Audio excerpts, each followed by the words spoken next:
Разом з вами ми хочемо забезпечити їм найкращий догляд. БРІТ. Злиті в мережу засекречені військові документи НАТО про плани ЗСУ можуть бути підробкою. Таку інформацію оприлюднили розслідувачі Bellingcat. Також експерти відзначають сумнівну автентичність документів. Водночас на фронті сумнівним залишається захоплення рашистами Бахмуту. Хоч і притягли до українського міста гауляйтера так званої ДНР Пушиліна, результат той самий. Фортеця Бахмут і українське військо тримають оборону. Про 411-й день повномасштабної боротьби українців у матеріалі Олени Рибінської. Злиті в мережу так звані засекречені військові документи США про плани Збройних сил України з'явилися ще на початку березня, а то й раніше. А зображення з українськими втратами у війні явно редагували. На цьому акцентують розслідувачі із Bellingcat. Зазначають, про існування документів повідомила газета New York Times після того, як 5 квітня низка російських телеграм-каналів поширили 5 фотографій, що стосуються вторгнення в Україну. Зокрема, жоден із документів, які бачили представники Bellingcat, не був відсканований, а радше сфотографований. Розслідувачі твердять, що принаймні деякі з документів були сфотографовані в одному місці. Крім того, визначили, що фотографія так званого документа, який завищував українські втрати у війні, містить ознаки грубої маніпуляції зображенням. Як додали в Українському центрі стратегічних комунікацій, цей інформаційний вкид підігрує найголовнішому кремлівському наративу, що з росіянами веде війну Пентагон, а не Збройні сили України. Бо ж легше онлайн фальшувати дані, ніж постійно отримувати на горіхи від реальних українських військових. В українському Бахмуті тривають запеклі бої, однак окупанти готуються до оборони на Херсонщині і Запоріжжі. Інформацію повідомили у Генштабі. Російські війська продовжують зосереджувати наступальні дії на 4 напрямках на Сході. Сили оборони відбили там 58 атак.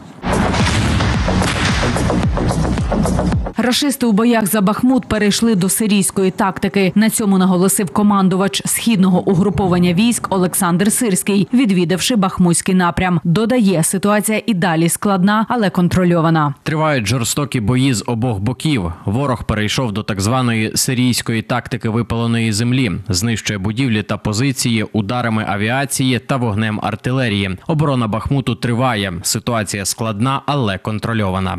Поки бойові українські генерали відвідують позиції війська, москалі притягли до Бахмуту чергову маріонетку Кремля. Цього разу, аби вкотре показати своєму рабському стаду, що рашисти щось захоплюють, обізвався чільник так званої ДНР Денис Пушилін. Йому у Бахмуті чомусь вважаються російські землі. Наше підрозділення продовжує освобождати російські землі. Натомість українські захисники Бахмуту спростовують захоплення москалями залізниці у місті. В інтерв'ю Радіо Свобода командир підрозділу «Карпатська Січ» Тарас Деяк наголосив, ЗСУ утримують близько 40% Бахмуту. Водночас нівелює інформацію німецьких журналістів із Більд, які твердили, що російські сили нібито контролюють 75% міста. Залізниця тримається Збройними силами України. Відповідно, вона контролюється нами. Те, що говорять там журналісти, їх тут, звичайно ж, немає. Ми реально контролюємо до 40% міста. Звичайно ж, точаться дуже важкі бої, тому що противник пускає на гарматне м'ясо своїх військовослужбовців. Ми їх тут перемолюємо і стратегічно тримаємо фортецю. Вони нас накривають великокаліберною артилерією, мінометними розрахунками. Дуже багато ЗМІ так само говорили про голод артилерії у ворога. В нього його немає. Він реально день і ніч накриває повністю і спалює з лиця землі наше українське місто Бахмут. Але доки є Збройні сили України, доки є військові в місті, місто належить українцям. Як належить і вся українська земля, в якій сили оборони поховали вже майже 179 тисяч москалів. За минулу добу наші армійці розтрощили 5 танків і БМП рашистів, 10 артилерійських систем, 1 РСЗВ москолоти. Приземлили навічно 11 безпілотників окупантів та підсмалили 5 одиниць автомобільної та спецтехніки москальні.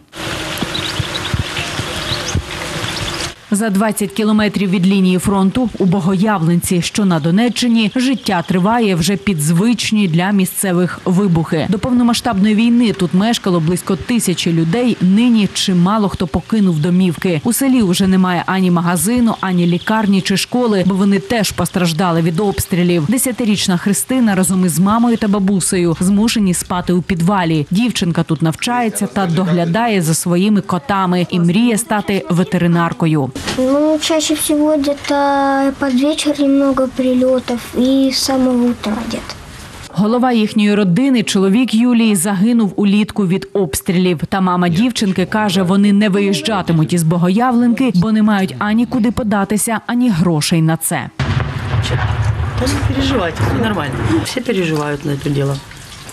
Мало ли, все может быть. А там то Павловка, то под теми, там уже ничего, наверное, не осталось, я не знаю. Что взять Угледар, там тоже вот так вот уже. И все равно там люди сидят и живут, и гуманитарку туда им возят.